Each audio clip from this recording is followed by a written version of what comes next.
हरिओम। सनातन podcast में आपका हार्दिक स्वागत है। आज हम जानेंगे मुद्गल उपनिषद। हरिओम जी। मुद्गल उपनिषद ये ऋग्वेद की शाकल शाखा से संबंधित है और बहुत ही महत्वपूर्ण उपनिषद है ये। हाँ, महत्वपूर्ण तो है ही। इसका मुख्य उद्देश्य ही है कि जो ऋग्वेद का प्रसिद्ध पुरुष सूक्त है ना, उसकी गहराइयों को समझना, उसकी व्याख्या करना। बिल्कुल, पुरुष सूक्त को तो वैदिक वाङ्मय का हृदय कहा जाता है।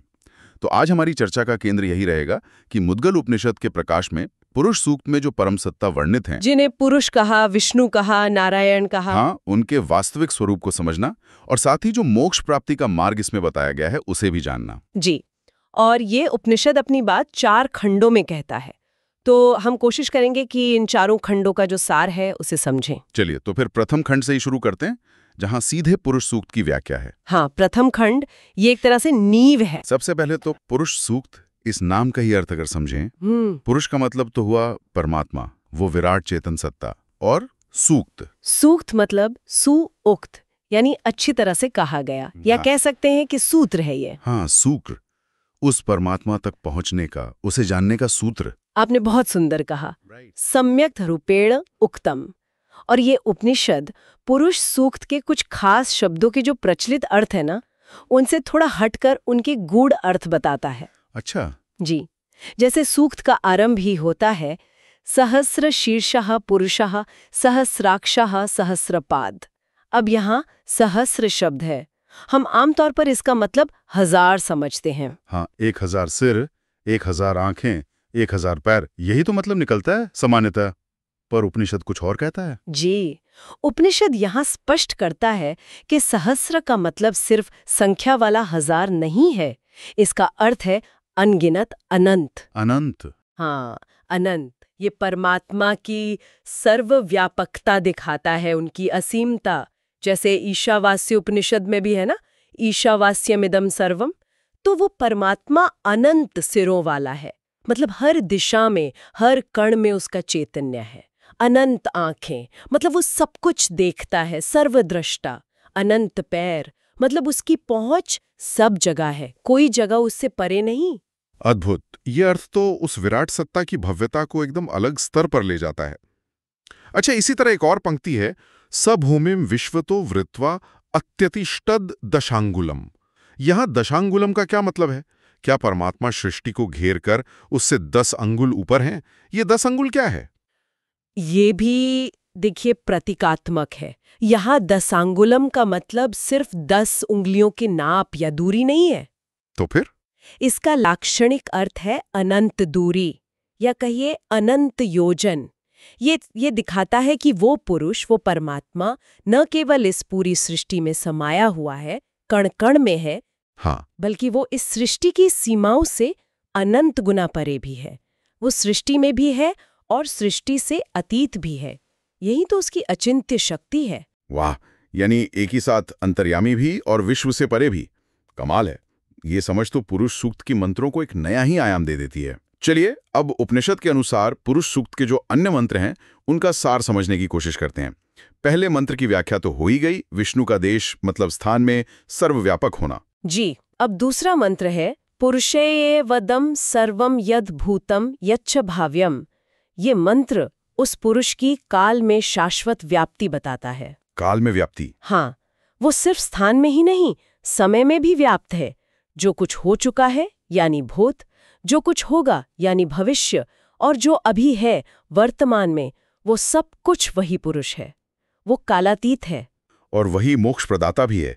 जैसे तीसरा मंत्र कहता है, उताम्रतत्वस्य ईशानो। बिल्कुल, वही अमरता मतलब मोक्ष प्रदान करने वाले ईश्वर है। इसके बाद का मंत्र है एतावानस्य महिमा तो जयांश्च पुरुषः।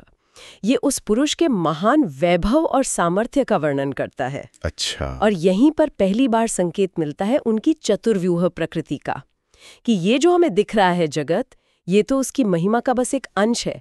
वो पुरुष तो इससे कहीं ज्यादा महान है। चतुर्व्यूह, इसका विस्तार आगे आएगा। हाँ, बिल्कुल, अगले खंडों में इसकी विस्तार से चर्चा है। इसी से जुड़ा अगला मंत्र है त्रिपादूर्ध्व उदयित पुरुषः पादो अस्य एह भवत पुनः। हाँ, ये सुना है। ये कहता है कि उस परम पुरुष के 3 पाद मतलब 3 अंश तो परम धाम में है, सृष्टि से परे, और उसका एक ही पाद, एक अंश यहाँ इस सृष्टि के रूप में बार बार प्रकट होता है। अच्छा। ये उसी चतुर्व्यूह के एक पाद, जिसे अनिरुद्ध स्वरूप कहा गया है, उसके वैभव का वर्णन है। यानी ये पूरा ब्रह्मांड, ये सारी सृष्टि उस विराट सत्ता का केवल 1/4 हिस्सा है। क्या अद्भुत कल्पना है। फिर मंत्र आता है, तस्माद् विराड अजायत विराजो अधिपुरुषः। इसका क्या अर्थ हुआ? इसमें सृष्टि की उत्पत्ति का क्रम बताया है। उस आदि पुरुष से विराट मतलब ब्रह्मांड का समष्टि रूप या कहिए प्रकृति उत्पन्न हुई, और उस विराट से अधिपुरुष यानी हम सब व्यष्टि जीव उत्पन्न हुए। एक और व्याख्या ये है कि हरि यानी विष्णु के उसी एक पाद विभूति से प्रकृति यानी माया और पुरुष यानी जीव की उत्पत्ति हुई। और फिर सृष्टि को एक महायज्ञ की तरह देखा गया है। यत् पुरुषेण हविषा देवा यज्ञमतन्वता। हाँ, ये मंत्र सृष्टि प्रक्रिया को एक विराट यज्ञ के रूप में दिखाता है, जिसमें देवताओं ने स्वयं उस आदि पुरुष को ही हविष्य बना दिया, आहुति दे दी, और इसी यज्ञ से मोक्ष का रास्ता भी खुलता है। अच्छा। अगला मंत्र सप्तास्यासन परिधये स्त्रेय सप्त समिधा कृतः उस सृष्टि यज्ञ की वेदी की 7 परिधियों मतलब सीमाओं और 21 समिधाओं का वर्णन करता है। 21 संविधाएं जैसे पंच महाभूत, पंच तन्मात्रा, पंच ज्ञानेंद्रियां, पंच कर्मेंद्रियां और मन। कुछ व्याख्याएं इसे सप्त छंदों से या सप्तधा प्रकृति से भी जोड़ती हैं। सप्तधा प्रकृति जैसे 7 लोक, 7 धातु, 7 चक्र, इस तरह का कुछ। संभवतः हाँ, ये सृष्टि की जो जटिल संरचना है ना, बहुस्तरीय, उसकी तरफ इशारा करता है। फिर तम यज्ञम बर्हिषि प्रोक्षण मंत्र उसी सृष्टि यज्ञ और उससे मिलने वाले मोक्ष फल को फिर से याद दिलाता है। इसके बाद तस्मात् यज्ञात् सर्वभूतः से शुरू होकर 7 मंत्र आते हैं। इनमें तो सृष्टि की उत्पत्ति का विस्तार से वर्णन है ना? जी हाँ, बिल्कुल। इन 7 मंत्रों में बताया है कि उस विराट यज्ञ से जिसमें स्वयं पुरुष की आहुति दी गई, कैसे ऋचाएं, साम, यजुष, छंद, अश्व, गौ, मेष और फिर 4 वर्ण ब्राह्मण, क्षत्रिय, वैश्य, शूद्र उत्पन्न हुए। कैसे उसके मन से चंद्रमा, आंखों से सूर्य, मुख से इंद्र और अग्नि, प्राण से वायु, नाभि से अंतरिक्ष, सिर से द्युलोक, पैरों से पृथ्वी और कानों से दिशाएं प्रकट हुईं। मतलब ये सारा जगत उसी विराट पुरुष का ही अंग प्रत्यंग है। ये तो एकदम विश्वरूप दर्शन जैसा अनुभव कराता है। फिर मंत्र आते हैं, वेदाहमेतम पुरुषम महांतम आदित्य वर्णम तमसः परस्तात्। इन 2 मंत्रों में ज्ञानी ऋषि अपने अनुभव को बताते हुए कहते हैं, मैं उस महान पुरुष को जानता हूँ जो सूर्य की तरह प्रकाशमान है और अंधकार यानी अज्ञान से परे है। उसे जानकर ही मृत्यु को पार किया जा सकता है। इसके अलावा मोक्ष का कोई और रास्ता नहीं है। ये भगवान के दिव्य वैभव और ज्ञान के महत्व की घोषणा है। और सूक्त का अंत होता है, यज्ञेन यज्ञमयजन्त देवास्तानि धर्माणि प्रथमान्यासन मंत्र से। हाँ, ये एक तरह से उपसंहार है, सार है। ये बताता है कि कैसे देवताओं ने यज्ञ के द्वारा ही यज्ञ स्वरूप परम पुरुष की पूजा की और कैसे यज्ञ ही वो पहले धर्म या कर्तव्य बने जिनसे सृष्टि और समाज चलता है, धारण होता है। और इन्हीं से साधक स्वर्ग या मोक्ष पाते हैं। बिल्कुल। तो इस प्रथम खंड का निचोड़ ये हुआ कि पुरुष सूक्त सिर्फ सृष्टि का वर्णन नहीं है। नहीं, ये तो परमात्मा के स्वरूप, उनकी सर्वव्यापकता, सृष्टि प्रक्रिया और मोक्ष के मार्ग का एक बहुत ही गूढ़ नक्शा है। एकदम सही। और जो साधक इस ज्ञान को उपनिषद द्वारा बताए गए अर्थों के साथ समझकर अपने अंदर उतार लेता है, वो निश्चित रूप से मोक्ष का अधिकारी बन जाता है। सत्यवचन, यही परम फल है अमृतत्व की प्राप्ति। अब आते हैं द्वितीय और तृतीय खंडों पर। कहते हैं इनमें और भी गहरे रहस्य खोले गए हैं। जी, एक कथा आती है कि ये जो गहन ज्ञान है, ये भगवान वासुदेव मतलब नारायण ने सबसे पहले देवराज इंद्र को दिया था। इंद्र को? अच्छा। हाँ, पर जब इंद्र ने और जानने की इच्छा जताई, विनम्रता से फिर पूछा, तब भगवान ने पुरुष सूक्त के इन्हीं 2 खंडों के जरिए कुछ और परम रहस्य समझाए। और क्या था वो परम रहस्य? किस बारे में था? वो रहस्य था उस विराट पुरुष, परम पुरुष नारायण के असली अचिंत्य स्वरूप का। वो परमात्मा असल में नाम, रूप और हमारी जो सामान्य बुद्धि है या इंद्रियों का ज्ञान है, उससे परे हैं। परे हैं। इसीलिए उन्हें अगम्य कहा गया है, जहां मन और वाणी पहुंच नहीं सकते। अगम्य, तो फिर उन्हें जाना कैसे जाए अगर मन वाणी पहुंच ही नहीं सकते तो? यही उनकी करुणा दिखती है। जब देवता और बाकी प्राणी कष्ट में थे तो उनके उद्धार के लिए, उनके कल्याण के लिए उस अगम्य परमात्मा ने एक रूप धरा। रूप धारण किया? कैसा रूप? अनंत कलाओं वाला रूप, या कहिए सहस्र भागों वाला, जैसा सहस्र शीर्षा में संकेत था। ये रूप इतना दिव्य और सुलभ था कि इसके दर्शन मात्र से जीवों को मोक्ष मिल सकता था। अरे वाह ये तो भक्तों के लिए भगवान का साकार अनुग्रह हो गया। और ये रूप कैसा था, मतलब क्या गुण थे इसके? इस रूप में वो सृष्टि में व्याप्त भी थे, ईशावास्यम इदम सर्वम, और साथ ही सृष्टि से अनंत दूरी तक परे भी, अत्यतिष्ठत दशांगुलम।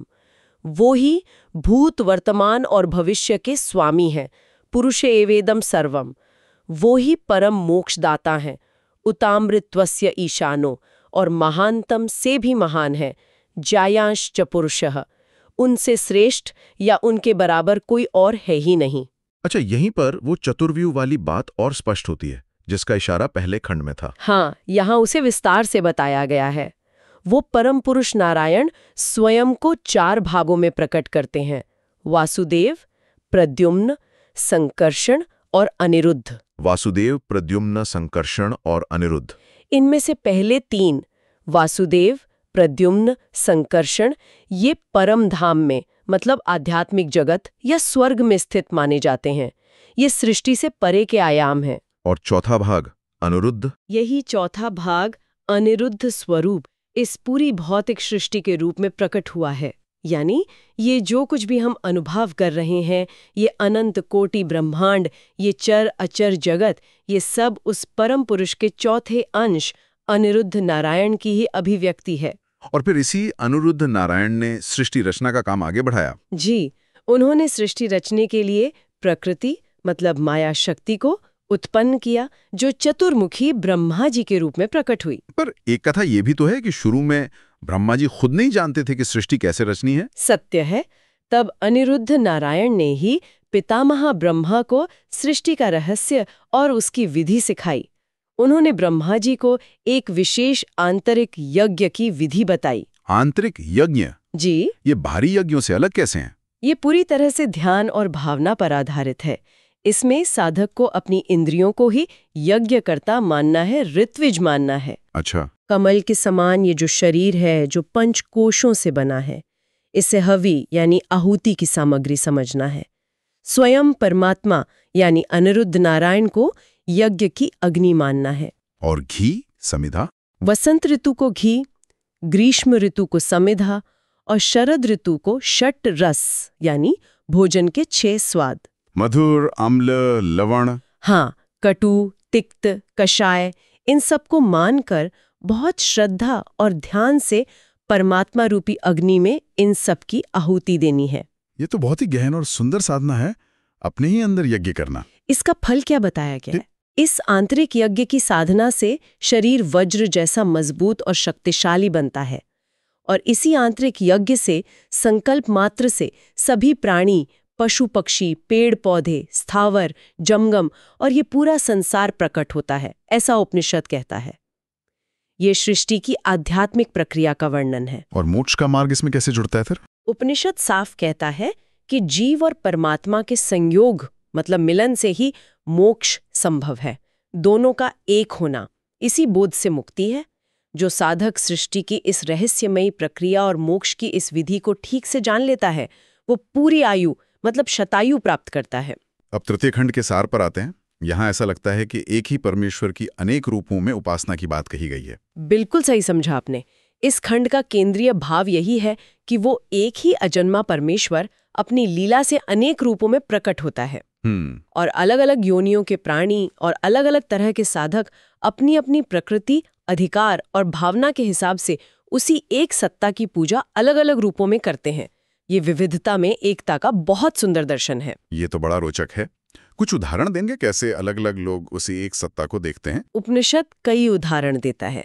जैसे यज्ञ करने वाले अध्वर्यु पुरोहित उसे त्रिधा विभक्त अग्नि के रूप में पूजते हैं, गार्हपत्य, आहवनीय, दक्षिण अग्नि। यजुर्वेदी याजक उसे यज रूप में मानते हैं, वो शक्ति जो सबको जोड़ती है, यज्ञ को पूरा कराती है। सामवेदी गायक उसे साम गान के मीठे स्वरों में अनुभव करते हैं। और मनुष्यों के अलावा दूसरी योनियों के लिए? सर्प उसे अपने विष में अनुभव करते हैं। सर्प विद्या के जो उपासक होते हैं गारुड़ी, वो उसे सर्प रूप में ही पूजते हैं। देवगण उसे अपनी शक्ति या अमरत्व देने वाले अमृत के रूप में जानते हैं। साधारण मनुष्य उसे धन, संपत्ति या जीवन चलाने वाले आधार मतलब जीवन धन के रूप में भजते हैं। असुरों और पितरों का भी नजरिया बताया है। हाँ, असुर उसे माया या भ्रम पैदा करने वाली शक्ति के रूप में जानते हैं। पितरगण उसे स्वधा, जो पितरों को भोजन देते हैं, या अपनी जीविका के स्रोत के रूप में मानते हैं। इसी तरह जो अलौकिक सिद्धियों को जानते हैं, वे उसे अलौकिक शक्ति रूप में, गंधर्व उसे रूप सौंदर्य में, और अप्सराएं उसे सुगंध या मोहक आकर्षण के रूप में अनुभव करती हैं। इन सब उदाहरणों के निचोड़ क्या है? मुख्य सिद्धांत क्या निकल रहा है इससे? यहाँ सबसे महत्वपूर्ण बात ये समझनी है कि परमात्मा भक्त की भावना के अधीन है। मतलब जिस भाव से, जिस रूप में साधक उसकी उपासना करता है, परमात्मा उसी रूप में उसके लिए उपलब्ध हो जाते हैं। जैसा गीता में भगवान खुद कहते हैं, ये यथा मा प्रपद्यन्ते तांस तथैव भजाम्यहम्। हाँ, मेरा भक्त मुझे जिस प्रकार भजता है, मैं भी उसे उसी प्रकार भजता हूँ। बिल्कुल। और इस खंड का चरम ज्ञान, अंतिम उपलब्धि क्या है? अंतिम और सबसे ऊंचा ज्ञान है अभेद दर्शन। ये बोध की वह परम ब्रह्म मैं स्वयं ही हूं, अहम ब्रह्मास्मि का भाव। जो साधक इस भाव को दृढ़ता से धारण कर लेता है, इस परम सत्य को अनुभव कर लेता है, वो स्वयं ब्रह्म स्वरूप ही हो जाता है। भेद का भाव मिट जाता है। अद्भुत। अब हम अंतिम चतुर्थ खंड पर आते हैं। यहाँ ब्रह्म, जीव और मुक्ति की मतलब तात्विक विवेचना है। सबसे पहले ब्रह्म के स्वरूप को परिभाषित करने की कोशिश की गई है। हाँ, और यहाँ ब्रह्म को ज्यादातर निषेधात्मक रूप से नेति नेति की शैली में समझाया गया है, ये बताकर कि वो क्या नहीं है। अच्छा, ये नहीं करके। हाँ, उसे सारी सीमाओं और विकारों से परे बताया गया है। वो 3 तरह के दुखों से परे हैं, आध्यात्मिक, आदि भौतिक और आधिदैविक। मतलब शारीरिक, मानसिक रोग, दूसरों से मिलने वाले कष्ट और प्राकृतिक आपदाएं, इन सब से परे है। जो प्रसिद्ध पंचकोश हैं, अन्नमय, प्राणमय, मनोमय, विज्ञानमय, आनंदमय, क्या उनसे भी अलग है? हाँ, वो इन 5 कोशों का साक्षी है, उनसे लिप्त नहीं होता, उनसे भिन्न है, परे है। वो 6 भाव विकारों से भी अतीत है। अस्तित्व, जन्म, वृद्धि, बदलाव, क्षय, विनाश। ये सारे बदलाव प्रकृति या शरीर के गुण हैं, आत्मा या ब्रह्म के नहीं। और सामाजिक पहचान और मानसिक शत्रुओं से भी मुक्त। बिल्कुल। वो 6 तरह के भ्रमों, कुल, गोत्र, जाति, वर्ण, आश्रम, रूप, इन सभी उपाधियों और पहचानों से असंग है, जुड़ा हुआ नहीं है। और वो हमारे 6 आंतरिक शत्रुओं, षठ रिपु, काम, क्रोध, लोभ, मोह, मद, मात्सर्य, इनसे भी पूरी तरह रहित है। यही ब्रह्म का शुद्ध, निर्विकार, सच्चिदानंद स्वरूप है। तो फिर जीव क्या है? जब ब्रह्म इतना शुद्ध है, तो ये जीव कहाँ से आया? उपनिषद कहता है कि जब वही शुद्ध, नित्य, मुक्त परम पुरुष या आत्मा अज्ञान के कारण, माया के प्रभाव से इन ऊपर बताई गई सीमाओं को, कोश, उर्मी, विकार, भ्रम, शत्रु वगैरह से अपना तादात्म्य कर लेता है, मतलब खुद को इनसे जुड़ा हुआ मान लेता है। हाँ, स्वयं को इनसे युक्त मानने लगता है, तब वो जीव कहलाता है। अच्छा, तो जीव असल में ब्रह्मी है, बस इन उपाधियों से घिरा हुआ लगता है, और यही बंधन है। हाँ, यही भेद दृष्टि, यही अपने को शरीर, मन आदि मानना ही बंधन है। और इस बंधन का मूल कारण है अज्ञान या आत्मविस्मृति, अपने असली, नित्य, शुद्ध, बुद्ध, मुक्त ब्रह्म स्वरूप को भूल जाना। तो फिर मोक्ष का उपाय क्या है? इस बंधन से निकलने का रास्ता? मोक्ष का उपाय है आत्मज्ञान, विवेक या बोध के द्वारा इस अभेद दर्शन को, अद्वैत भाव को पाना कि जीवो ब्रह्मेव नापर, जीव ब्रह्म ही है, कुछ और नहीं। अच्छा। याज्ञवल्क्य मैत्रेयी से कहते हैं, आत्मा वारे द्रष्टव्यो श्रोतव्यो मंतव्यो निदिध्यासितव्यः। आत्मा का ही दर्शन करना चाहिए, उसी के बारे में सुनना, मनन करना और ध्यान करना चाहिए। इस ज्ञान प्राप्ति में सद्गुरु की क्या भूमिका बताई गई है? सद्गुरु की भूमिका तो बहुत ही महत्वपूर्ण है, बल्कि कहिए अनिवार्य है। ब्रह्मनिष्ठ श्रोत्रिय मतलब शास्त्रों के ज्ञाता भी हों और ब्रह्म का अनुभव भी रखते हों। ऐसे सद्गुरु ही शिष्य को इस बोधत्व का, इस आत्मज्ञान का रास्ता दिखा सकते हैं। वो अज्ञान के अंधेरे को हटाकर ज्ञान का दीपक जलाते हैं। जैसे राजकुमार राम गुरुकुल में गुरु वशिष्ठ और विश्वामित्र के पास शिक्षा पाकर मर्यादा पुरुषोत्तम भगवान राम बनकर लौटे। ये बदलाव गुरु कृपा और मार्गदर्शन से ही संभव हुआ। यानी जब तक साधक को अपनी आत्मा का प्रकाश सीधे अनुभव नहीं होता, तब तक सद्गुरु ही बाहरी प्रकाश स्तंभ की तरह हैं। सत्य है, पर साथ ही साधक का अपना पुरुषार्थ भी जरूरी है। केवल गुरु कृपा काफी नहीं, शिष्य की अपनी पात्रता, जिज्ञासा और साधना भी चाहिए। हाँ, बिना प्रयास के कुछ नहीं मिलता। बिल्कुल, फोकट में ये परम ज्ञान नहीं मिलता। आत्मा के प्रकाश में ही आत्मा का दर्शन होता है, और इसके लिए साधक को श्रवण, मनन, निधिध्यासन जैसा पुरुषार्थ करना ही पड़ता है। इसी साधना के संदर्भ में कुछ यौगिक क्रियाओं का भी जिक्र है श्रुत में, जैसे वज्रूली क्रिया। ये क्या है? हाँ, ये हठयोग और तंत्र की एक क्रिया है जिसे राजयोग में भी सरल रूप में अपनाया गया है। इसमें सिद्धासन या पद्मासन में बैठकर अपनी एड़ी से गुदा और जननेंद्रिय के बीच की जगह को दबाते हैं। फिर श्वास भरते हुए गुदा और मूत्रेंद्रिय के स्नायुओं को ऊपर की ओर खींचते हैं, संकुचित करते हैं। अश्विनी मुद्रा और मूलबंध जैसा कुछ? हाँ, एक तरह से उनका मिला जुला रूप। और श्वास छोड़ते हुए ढीला छोड़ देते हैं। इसके क्या लाभ बताए गए हैं? ये क्रिया ब्रह्मचर्य पालन में बहुत सहायक मानी जाती है। इसके अभ्यास से वीर्य का क्षरण रुकता है और उसका ऊर्ध्वगमन होकर ओजस और तेजस में रूपांतरण होता है, ऐसा माना जाता है। स्वप्न दोष वगैरह रोगों में भी इसे लाभकारी बताया गया है और ये मूलाधार चक्र को जगाने में भी सहायक है। रति क्रिया या प्रजनन को भी एक यज्ञ कहा गया है। जी, गृहस्थ जीवन में संतानोत्पत्ति के उद्देश्य से जो रति क्रिया की जाती है, उसे भी एक पवित्र यज्ञ का स्थान दिया गया है। इसका उद्देश्य सिर्फ काम तृप्ति या संतान पैदा करना ही नहीं, बल्कि पति पत्नी के बीच आपसी प्रेम, सौहार्द, सद्भावना और आनंद को बढ़ाना भी है। इसे भी ब्रह्मचर्य के नियमों के अंदर ही रखा गया है। मतलब ये संयमित और धर्म के अनुसार होनी चाहिए, न कि बेलगाम भोग। और प्रेम के बारे में क्या नजरिया है? प्रेम का आधार सद्भाव और अंदर की प्रेरणा है। इसे किसी पर थोपा नहीं जा सकता, ये दिल से अपने आप निकलता है। सच्चा प्रेम दिव्यता की तरफ ले जाता है। चलिए, अब चर्चा के अंतिम भाग पर आते हैं।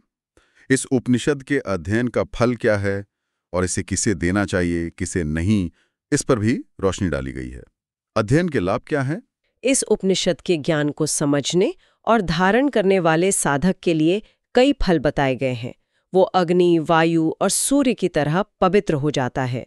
वो सभी तरह के जाने अनजाने पापों से मुक्त हो जाता है, यहाँ तक कि पंच महापातकों से भी। पंच महापातक जैसे कौन कौन से? जैसे मदिरापान करना, गुरु पत्नी गमन या दूसरे निषिद्ध संबंध, सोने की चोरी करना, ब्रह्म हत्या जिसमें वेद के सीखे ज्ञान को भूल जाना भी शामिल है, और इन पापों को करने वालों का साथ देना। अच्छा, ये सब।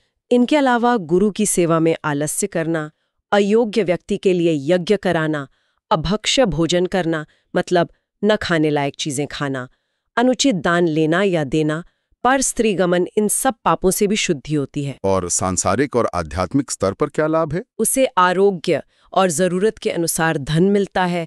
वो पुत्र, पौत्र आदि से युक्त होकर कुल को बढ़ाने वाला होता है। उसे विद्वत्ता और समझ प्राप्त होती है।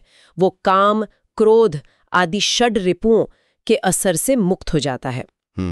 और सबसे बड़ा परम लाभ यह है कि वो इसी जन्म में आदि शुद्ध ब्रह्म स्वरूप यानी पुरुष बन जाता है, जीवन मुक्त हो जाता है। ये तो सच में परम फल है, लेकिन इतने महत्वपूर्ण ज्ञान को देने पर कुछ रोक भी लगाई गई है। जी हाँ, क्योंकि ये ज्ञान बहुत रहस्यमय, गुह्य और शक्तिशाली है।